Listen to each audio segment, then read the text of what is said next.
Assalamualaikum warahmatullahi wabarakatuh. Selamat datang di channel Guru Ridwan. Jangan lupa sucikan hati, tanamkan rasa, lapangkan dada, besarkan jiwa. Salam santun, salam hormat, salam damai, salam kompak, salam budaya, salam seduluran salawase. Saudaraku dimanapun berada, saksikan konten berikut ini dengan bijak dan santai. Selamat menyaksikan.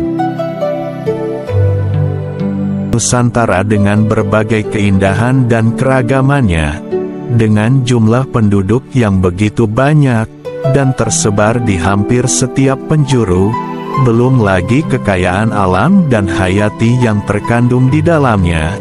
Tentulah pemimpin negeri ini haruslah sosok-sosok yang sejatinya telah mendapatkan izin wahyu keprabon dari Yang Maha Kuasa, karena tidak hanya sulit, tetapi juga sangat besar dan tinggi amanah tanggung jawabnya.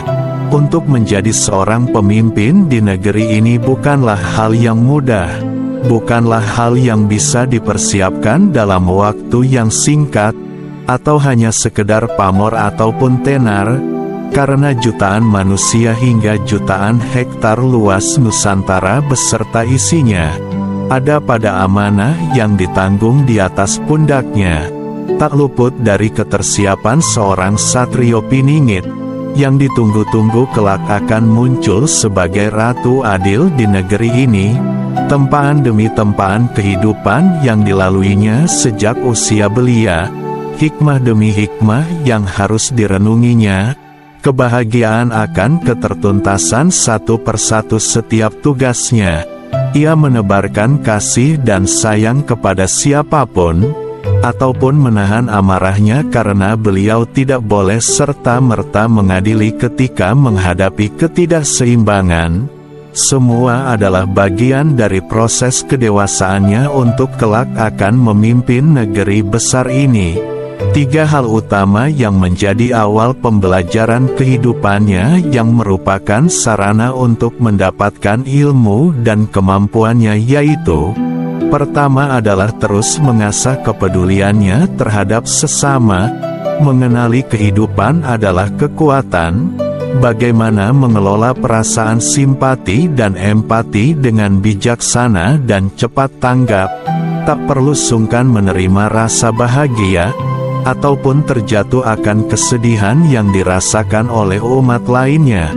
Menekan hilang ego akan perasaan iri dengki terhadap pencapaian yang belum didapatkannya dibandingkan orang lainnya. Belajar bahwa manusia haruslah mampu memanusiakan manusia bila ingin menjadi manusia sejati.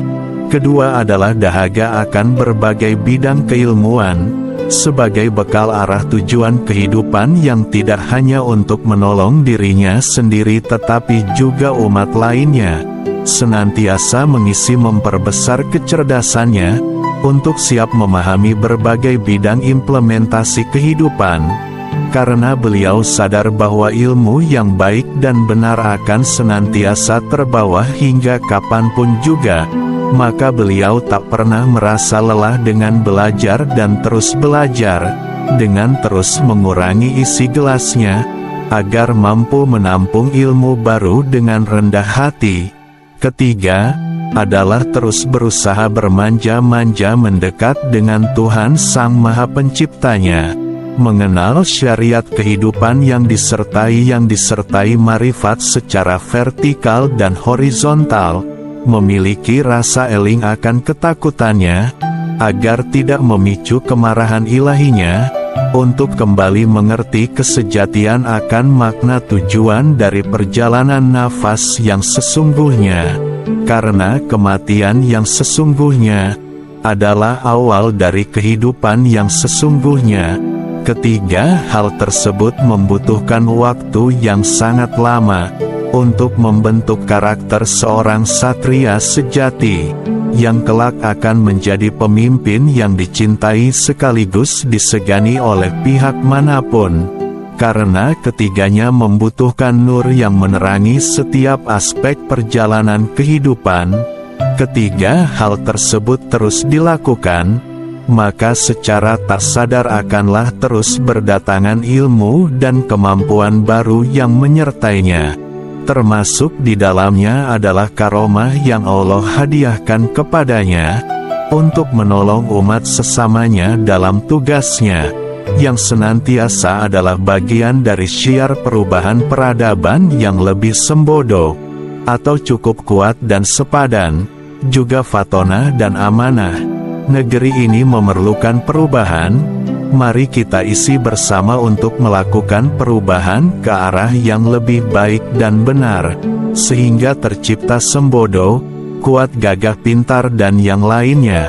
Semoga Anda semua kelak akan menjadi satria-satria pilihan Tuhan, untuk bersama-sama menegakkan kebenaran dan kebaikan bagi siapapun, didasari dengan ilmu dan kemampuan yang diberkahi oleh Tuhan yang Maha Mulia, demi kehidupan yang lebih baik di negeri ini. Kata-kata pengayom mempunyai arti melindungi, memayungi, menjaga, memelihara. Pengayom ini biasanya adalah tugas dari lembaga-lembaga yang memang bertugas atau mempunyai fungsi untuk mengayomi atau melindungi rakyatnya dari berbagai masalah.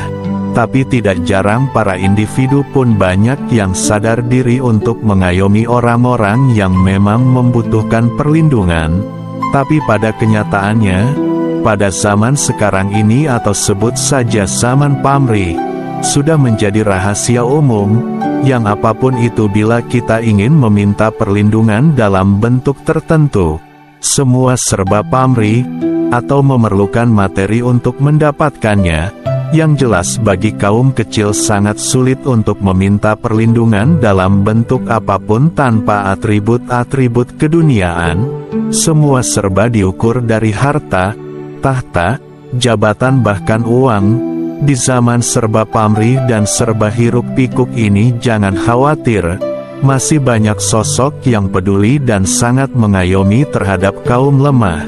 Salah satunya yaitu Sang SP. Ia tampil sebagai sosok pelindung dan pengayom bagi masyarakat kecil yang tanpa pamrih dan iming-iming keduniaan.